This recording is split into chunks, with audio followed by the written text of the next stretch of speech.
እንደው ሰው በህዝብ አይጠላ። ሚኮ ማይኮ መከላከያ ነበር የሚቀብረው። ኢትዮጵያውያን ደግሞ ደግ ህዝቦች ነን፣ ይቅር ባዮች ነን። እኔ በበኩሌ እንደ አንድ ኢትዮጵያዊ ላረጋቸው ነገሮች ሁሉ ይቅር ብየዋለሁ።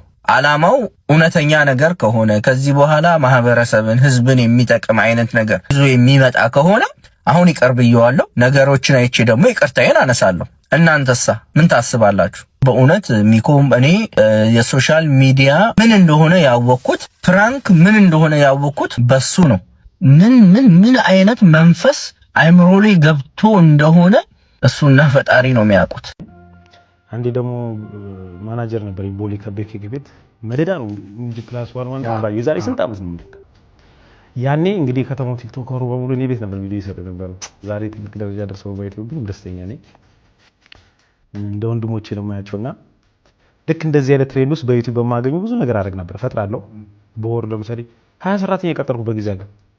ዝም ብዬ ሐሳብ ነግሬ የገባ ነው የሚመስለኝ ቢሮ ከፍቼ ላለሁ እኔ እየተሰራ ይመስለኛል። በወር ጠይቅና ምን ተሰራ ምናምን ብለህ ትጠይቅለ ምን ላይ ስታጣ ተናድጄ የሶስት ወር ከፍዬ ዘባዋለሁ አቆመዋለሁ ምናምን እንደዛ አይነት ትሬንዶች ነበሩ።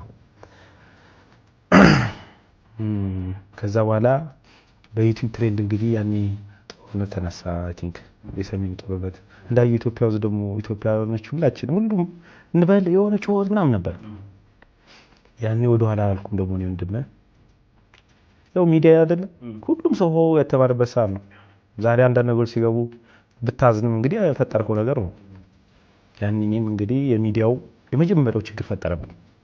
በሚዲያ ላይ ማይኮ ዘመተ ተባለ።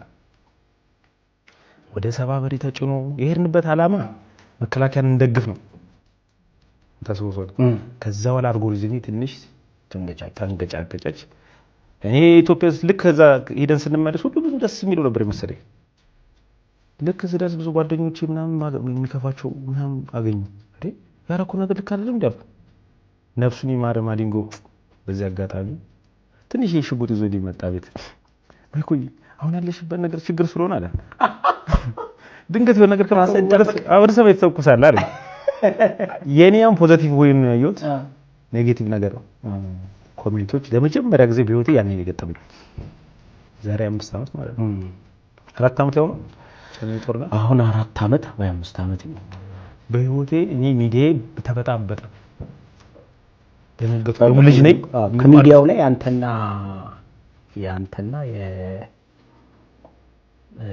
ትና ናችሁ በጣም የተንገጫገጫችሁት። በሙዚቃው ደግሞ ዲሽታጊና በቃ ተከፈልን። በቃ ይሄን ደግሞ አሁን እኮ ነው ሰው አንደርስታንድ ያደርገው። እኛን የማያን መስሎን የተዋዝነው እንግዲህ ያ ጉዞ መልካም። ከዛ ሄድን ደጋፊም ነበር ፍርሃቱም መጣ። ሰራተኛ በተንኩት መደበቅ ጀመርኩ። ያለ ረጅም ጊዜ ተደብቄያለሁ። ከዛ በኋላ እንዲህ እመጣላለሁ ሄደትላለሁ መጣላ ማለት ጀመርኩ። ተፋጅ ጀመርኩ። እንደዛ ሙሉ ደግሞ ፈጣሪ ስለሚወደኝ ዩቲዩብም አሪፍ ይሆን ነበር። አንድ ጠፋ ቢዩ ለቪዲዮ እሰራለሁ የቤት ኪራይን ካገኘው ጠፋለሁ እና ያቺ አልጎሪዝማ ትንሽ አበላሽታለች። የአማራን ህዝብ እንደ ህዝብ ሙሉ አዋርዶ ይሄን ሰውኛ እኔ ዛሬ ሰሜን ወሎ አካባቢ ልጅ ነኝ። እዛው የተጠራበት አካባቢ ተወልጄ አደኩ ነኝ። ይሄን ሰው አማራ ስለተሳደበ ብሔሩን አማራ አርጎ እኔ እኮ ልጃችሁ ነኝ ብሰድባችሁስ ምን ችግር አለ ይቅርታ አርጉልኝ አይነት ነገር ነው የመጣው። ይሄ ደግሞ አማራ ይሁን እሱ ስላለው ብቻ የመርሳ ልጅ ነኝ የወሎ ልጅ ነኝ የሰሜን ወሎ ልጅ ነኝ ስላለው ብቻ የዚህ አካባቢ ልጅ ነው ብሎ ወንጀለኛን አካባቢያችን ላይ አንጥቶ መዘፍዘፉ ትክክል አይደለም። እኔ ጆከር ወንድሜ ነው አብሮ አደጌ ነው፣ ግን ዛሬ ላይ ወንጀለኛን ህዝብ ላይ አንጥቶ ነው የጫነው። እኛ የሰሜን ወሎ ህዝብ ወንጀለኛን ተሸካሚ አይደለም። ይሄ ሰው ደቡብ ሊሆን ይችላል፣ ይሄ ሰው ኦሮሞ ሊሆን ይችላል፣ የምናውቀው ነገር የለም። መንግስት ተጠቀመበት፣ አማራን አሰደበ። መንግስት ምንም አይነት አስተዋጽኦ ተጠቀመበትና ከጣለው በኋላ የአማራ ህዝብ ልጃችሁ ነኝ ያውም እንደዚህ አካባቢ ነኝ ብሎ ወንጀለኛን አካባቢያችን ላይ አንጥቶ መጣያ አይደለም።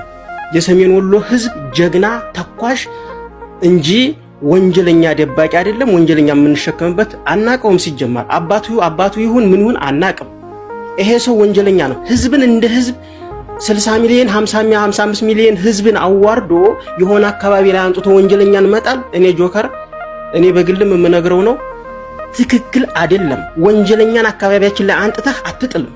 ይሄ ሰው እንደ ህዝብ ያዋረደን የት እንደርሳለን ምናምን እዛ የተሸከፍ ለምን ተልእኮ እንደመጣ ስናቃለን። አሁን ይቅርታው ተልእኮ ራሱ ምን ተልእኮ የመጀመሪያ ስቴፑን ጨርሶ ሁለተኛ ስቴፑ ላይ ተልእኮ እየመጣ እንደሆነስ በምን እናቃለን?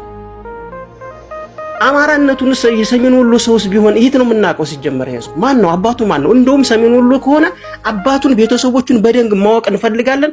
ሰሜን ወሎ ነው ብለሃል፣ የመርሳ ልጅ ነው ብለሃል። አባቱና ቤተሰቦቹን ሙሉ ቤተሰቦቹን እንፈልጋለን፣ አጣርተን እንዲሰጠን እንፈልጋለን።